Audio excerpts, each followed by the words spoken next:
ٹھیک ہے. سو ابھی آپ کو لگ رہا ہے کہ اس وقت فی الحال وہ دباؤ ہے. اب وہ دباؤ جو ہے وہ کب آنا ہے، اور آپ کو لگتا ہے کہ نئی انتظامیہ اور پرانی انتظامیہ میں فرق ہوگا، اسی لیے جو مذاکرات ہیں یہ ایکسپیڈائٹ ہو رہے ہیں، یہ تیزی سے کیے جا رہے ہیں، کوشش کر رہی ہے حکومت کہ اس سے پہلے کوئی نہ کوئی اس کے درمیان میں ایک رستہ ڈھونڈ لیا جائے، اس لیے یہ مذاکرات ہو رہے ہیں؟ جاوید لطیف صاحب. دونوں جانب ماریا، دونوں جانب ایسا ہے. ایک جو آپ بات کر رہی ہیں ایک سائڈ کی، وہ بھی بات درست ہے، اور دوسری سائڈ کی بھی بات کر دیں کہ ان کو بھی اندیشہ ہے کہ جن سے ہم توقعات لگا کے بیٹھے ہیں کہیں یہ نہ ہو کہ یہ بھی کارڈ ضائع ہو جائے. اب بات یہ ہے کہ جو ابھی آپ نے گفتگو کے آغاز میں جو بات کی تھی مذاکرات کی یا جوڈیشل کمیشن بنانے کی، اگر اجازت دے دے تو میں اس پہ بھی ایک بات کہنا چاہتا ہوں. بات یہ ہے کہ جوڈیشل کمیشن کیسا اور اقرار جرم کے بعد کیوں بننا چاہیے. مجھے یہ بتائیں کہ کیا عمران خان صاحب نے یہ بات خود نہیں کہی جب گڈ ٹو سی یو کہنے والے چیف جسٹس کے پاس ان کو لے جایا گیا تو انہوں نے کہا کہ جہاں سے گرفتاری ہوگی میری، حملہ بھی تو لوگ وہیں کریں گے. تو پھر مجھے یہ بتائیں کہ آج 1.5 سال بعد اس پہ کمیشن بننا چاہیے؟ کیوں نہیں بننا چاہیے سر؟ اگر آپ کمیشن کی بات حکومتوں کو جوڈیشل کمیشن سوٹ کیا کرتے ہیں کیونکہ ان کی جو سیاسی ساکھ ہے اس کو پھر استحکام ملتا ہے جب جوڈیشل کمیشن بنے، اس کی فائنڈنگز آئیں. نہیں ایک سیکنڈ. جو ماریا آپ کہتے ہیں نا حکومتوں کو جوڈیشل کمیشن بنانے کا فائدہ ملا کرتا ہے، وہ جب ایک پیج ہوتا ہے تو یقیناً فائدہ ملا کرتا ہے. جب پیج پھٹا ہو تو فائدہ کم ہوتا ہے، نقصان ریاست کو زیادہ پہنچتا ہے. اب آج ایک سیکنڈ ابھی پھٹا ہوا پیج ماریا ایک سیکنڈ پلیز.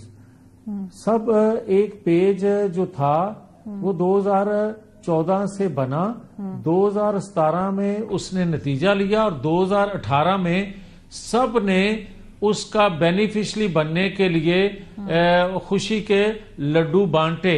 وہ الگ بات ہے کہ 2022 تک کسی کو کچھ ملا اور کسی کی خواہشات ابھی تھیں وہ پوری نہ ہوئی جب ایک پیج پھٹ گیا. آج آپ جو بات کر رہی ہیں سارے ادارے ایک پیج پہ نہیں ہیں. میں آج بھی ذمہ داری سے یہ بات کہہ رہا ہوں. اور دوسرا میں یہ بات ضرور کہنا چاہتا ہوں کہ دیکھیں آپ جوڈیشل کمیشن بنانا چاہتے ہیں، اس کے باوجود بھی کہ سارا کچھ قوم کے سامنے ہے تو میں کہتا ہوں بنا لیں.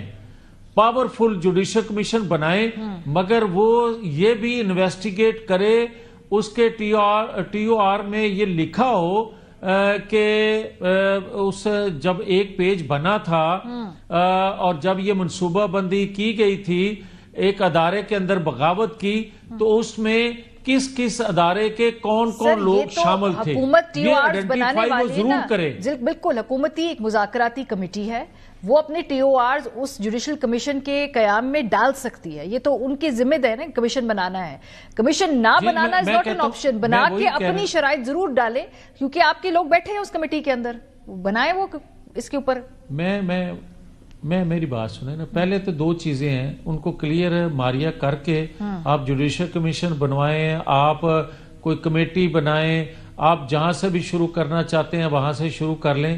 مگر میری ریکویسٹ یہ ہے کہ کیا عالمی قوتوں کے دباؤ میں آ کر کمیٹیاں بنے، عالمی قوتوں کے دباؤ میں آ کر جوڈیشل کمیشن بنے، عالمی قوتوں کے دباؤ میں آ کر آپ 190 ملین پاؤنڈ کھانے والے کو چھوڑ دیں، آپ عالمی قوتوں کے دباؤ میں آ کر 9-10 مئی کرنے والوں کو آپ معاف کر دیں. سر ایبسولوٹلی نوٹ کہہ دیں، کہتے ہیں نہیں نہ کرے، ایبسولوٹلی نوٹ کہہ دیں.